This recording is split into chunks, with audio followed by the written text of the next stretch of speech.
In this video, I'm going to show you how to export your After Effects project as a JPEG sequence. So I have my composition here. Select the full resolution from here. Then click on File, Export and Add to Render Queue. Now here you can click on the render settings to make sure that the quality is set to best and the resolution is set to full. After that, click on Output module. From the format, you need to select JPEG sequence. Press OK. Click on Output and select the location where you want to save it.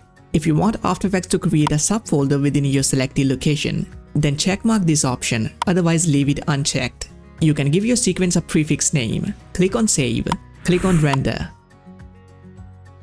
It's completed, and if I go to my render folder, here you can see my render project frame by frame. Try it yourself and share your experience in the comment section. Please like and subscribe to my channel for more helpful videos. I'll see you in the next one. Have a great day.